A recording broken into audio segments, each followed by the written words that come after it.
All set, I take it? We finished what we could. Delivered supplies, tracked down escaped animals. Trivial tasks as they may be.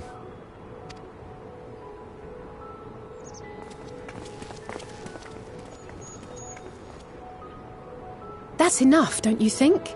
If there was anything more important still undone, that would be a problem in itself. The vessel is essentially ready for departure. All that remains is to load the final batch of supplies and see everyone on board. Once we've readied the ether burner, that is. Ah, had a feeling we might find you all here. Our consultations with the Loperites, too, have run their course. Pleased I am to say that our researchers' concerns have for the most part been allayed, though some insist on making adjustments to the very end. For their part, Livingway and her peers have graciously offered to stay and keep the people company, lest any lingering queries go unanswered.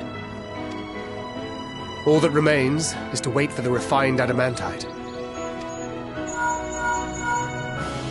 Alphino, are you there? It's me, Cryle. Your special delivery has arrived.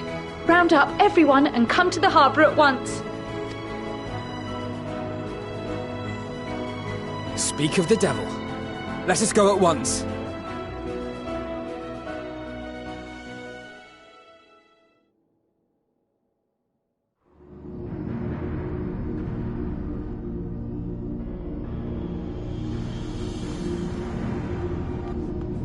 Forgive the intrusion, Master Fortuner. I bring urgent news. A great commotion has broken out in Scholars Harbour. Your presence is requested, with all speed.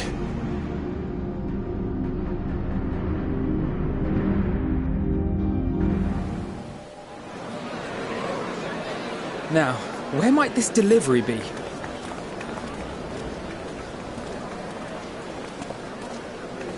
Oh.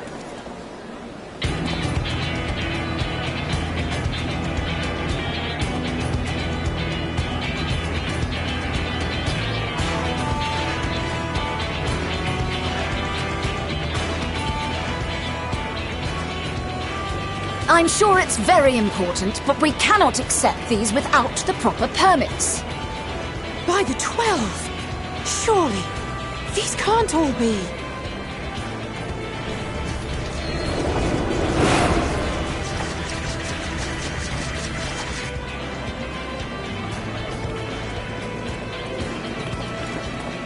Bleeding hellfire! They're bringing them by sea and by air. All these folks in these crates.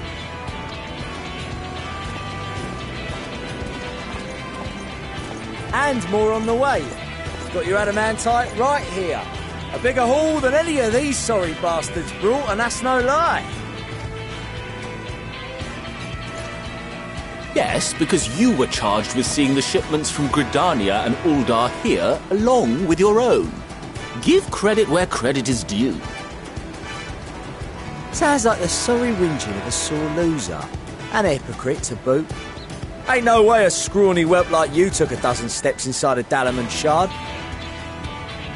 I'll have you know I went all the way to the entrance. Furthermore, 'twas my contacts that enabled us to enlist the cooperation of the Sky Pirates. Left you outside so you wouldn't get anyone killed, did they? Well then, credit where credit's due, you did a right fine job sitting on your ass. Take that back. Make me. I will not stoop to your level.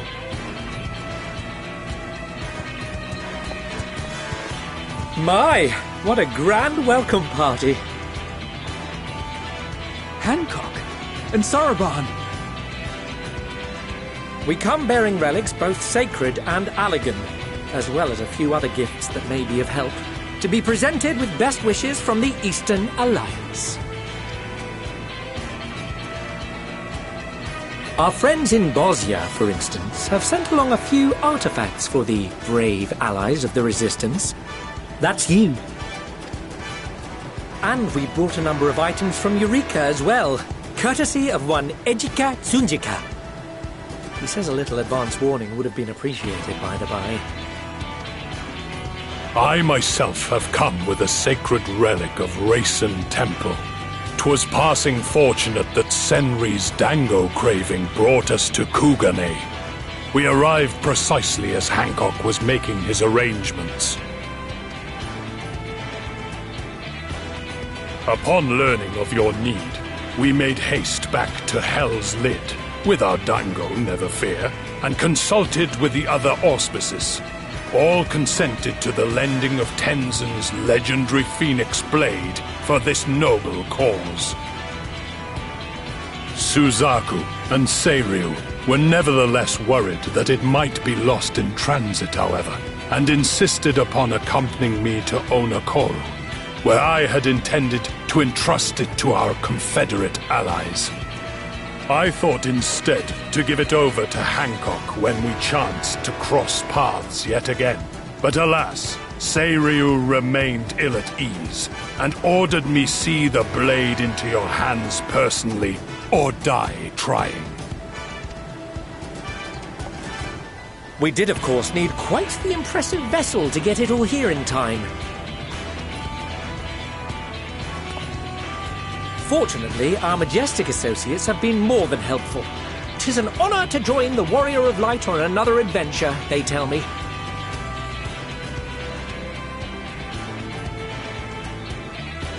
That is all wonderful to hear, but what of the extraordinary cost? I shudder to think of the ransom we must pay for such a bounty. Fret not for your coin purse, young Alphino. Lord Lolorito looks ever towards the profits of the future, and thus the East Aldenard Trading Company went to some lengths to reduce the financial liability. And since the Scions funded the entire venture, not a gill need be rendered up in compensation. Everything is already yours. We funded the venture? When? Don't let the name fool you. This coinkeeper knows a thing or two about spending.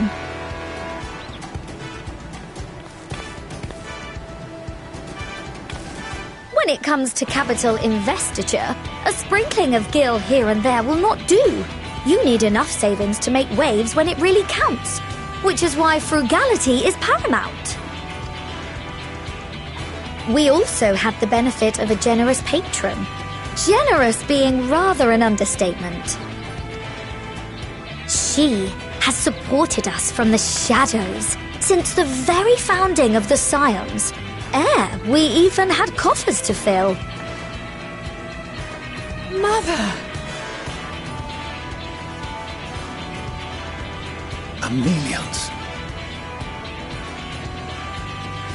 I remain, of course, an entirely neutral party. I simply thought our family's coffers were needlessly full. We can hardly take them with us on your teeny-tiny toy boat, now can we? And 'twould be a shame to leave all that hard-earned wealth unspent.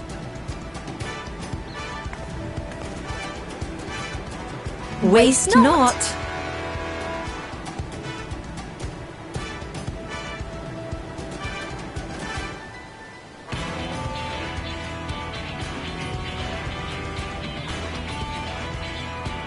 However did you manage so much in so short a time, then?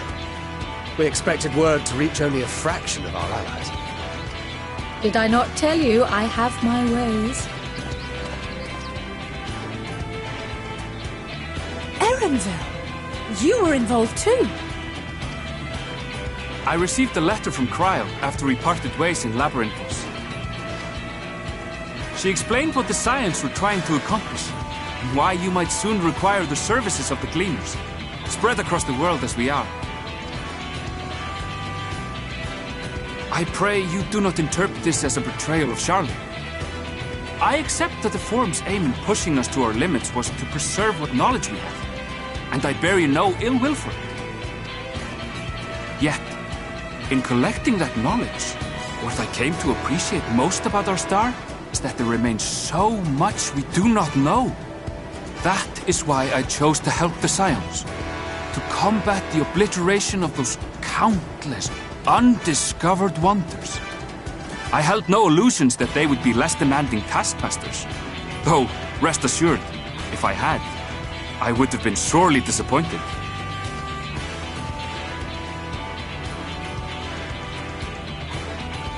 To make a long story short, the whole of the guild ship cooperated to ensure your call was heard far and wide.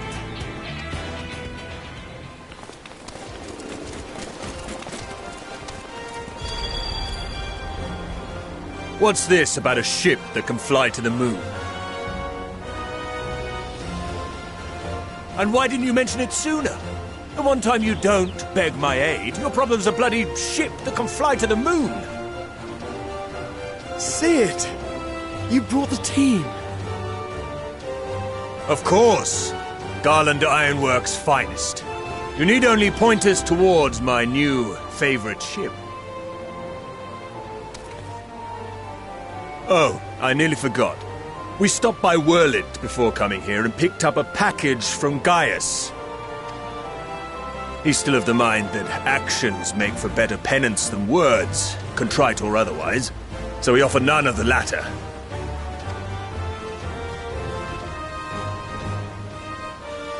What he sent is an Allegan relic Valens used in his weapons experiments. Has a fair bit of refined adamantite in it, too.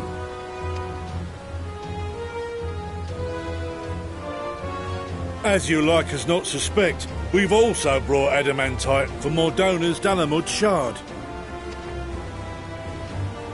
I admit to some consternation upon first receiving Quoll's message. So few scions remain at the Rising Stones now. Far too few for such an expedition. However, the Gleaners were able to secure us reinforcements.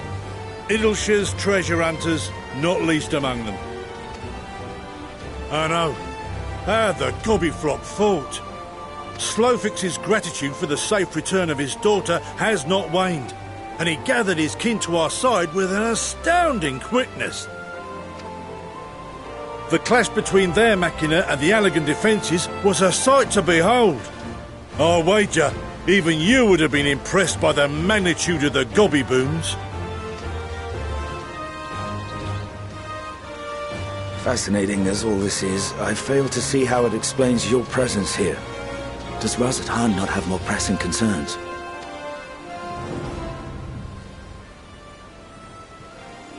We do. Yet averting the final days would be the most expedient solution. That, and I am indebted to you.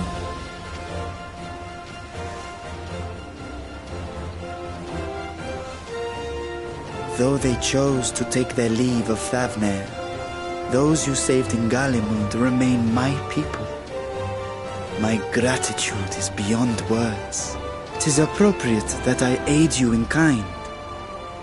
If in the doing we bring salvation to others of this star, so much the better. You will recall that I spoke of my father, Midgard Summer, and his journey across the great expanse. As he traveled betwixt the stars, his resplendent scales drank of the ether in those nigh empty surrounds, and imparted to him the strength to persevere. Thinking they might further your cause, I called out to my kin for consent. Ajdaya's answer was silent. Tiamat and Chrisvelgre, however, responded favorably to the suggestion. My sire, too, stirred from his slumber long enough to speak and say, "Very well." Thus have I brought you his own worm scales. Fit them to your purpose, and seek a worthier fate for us all.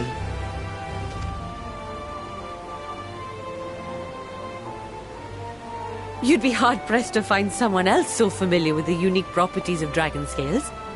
So I invited myself along.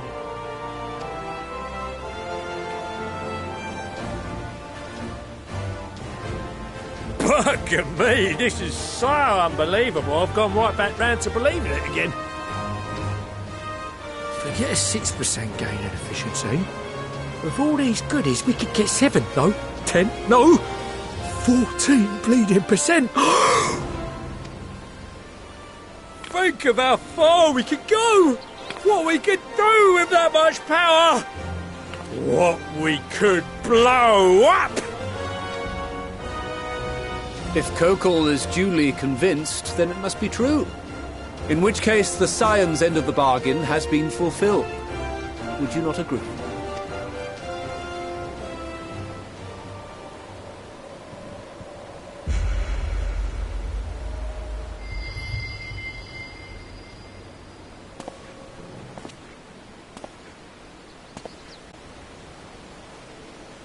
Yes, Father?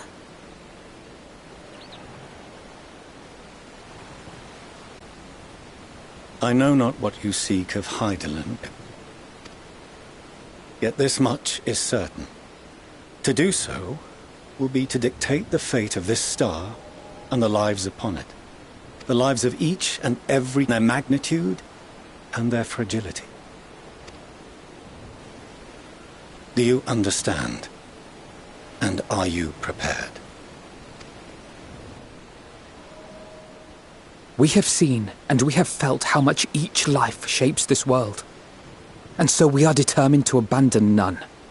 We understand what is at stake, and we are prepared to bear this burden.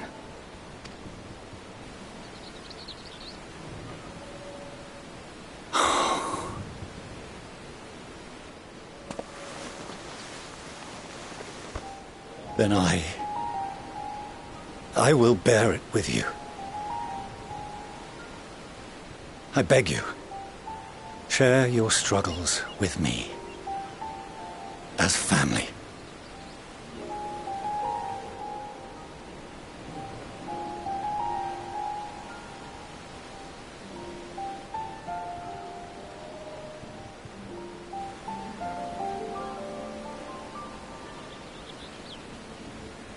You grasped my fingers with such tiny hands the day you were born.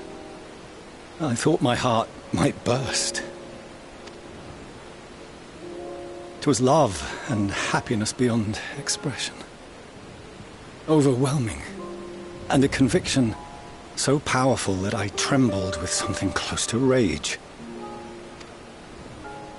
I had heard the final days foretold. I swore to myself then and there that I would not let them steal your futures.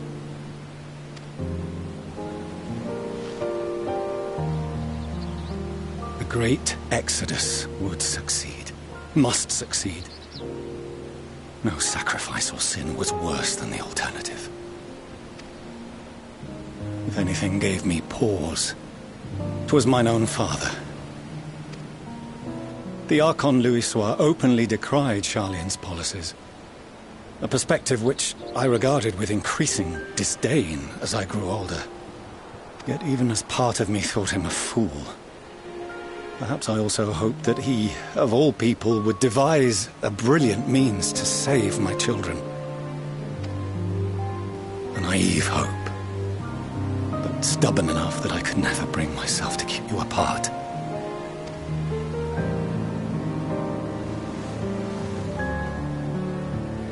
No, that was his doing, when he perished at Carteneau. As we pulled that twisted slab of Dalamud from the sea, I remembered the warmth of your newborn touch. Chastened, I vowed never again to suffer any interference in my mission to protect you. No matter that you yourselves wished otherwise. Detest me, fight me tooth and nail, I would suffer it, and more, and be satisfied so long as I could force you onto the ship.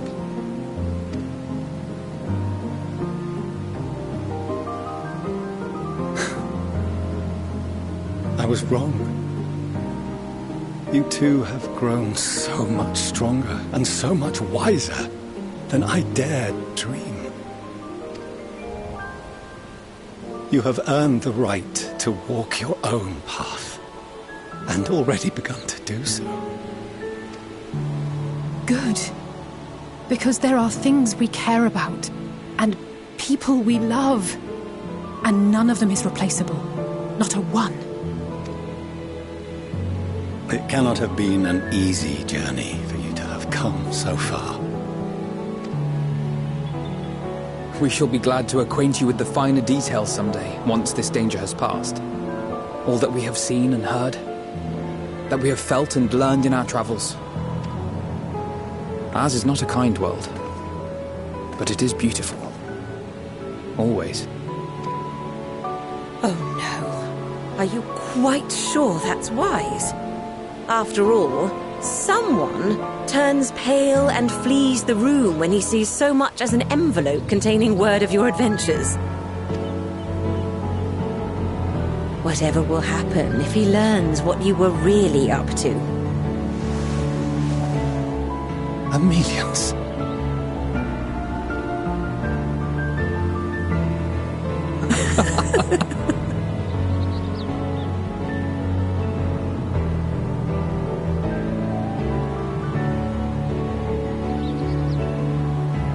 Though I have wronged my children most gravely, I owe you an apology as well. I assumed that it was the Scion's influence that made them so keen to charge headlong into danger. Yours, in particular.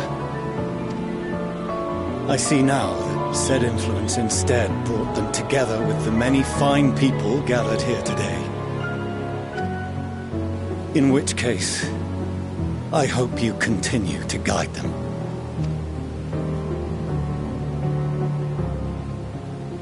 If we've finished loitering about the harbour, might I suggest we put our plans into motion? People are beginning to look confused.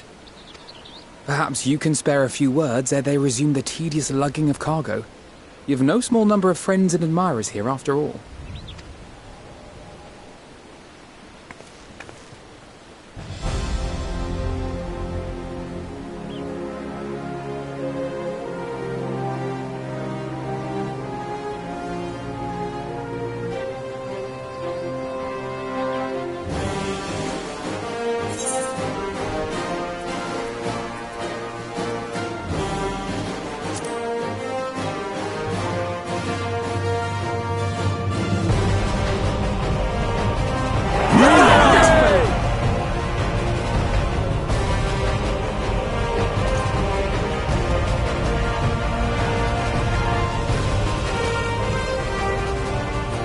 Your assistance is appreciated.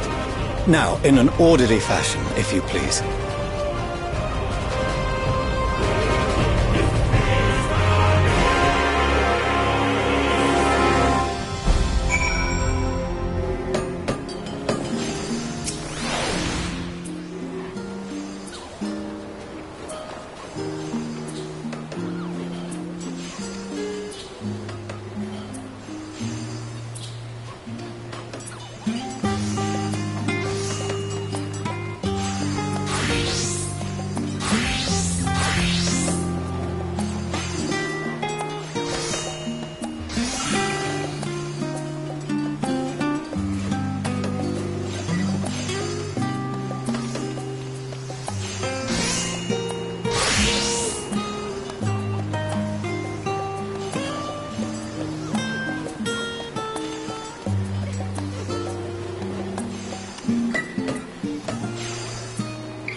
Right then.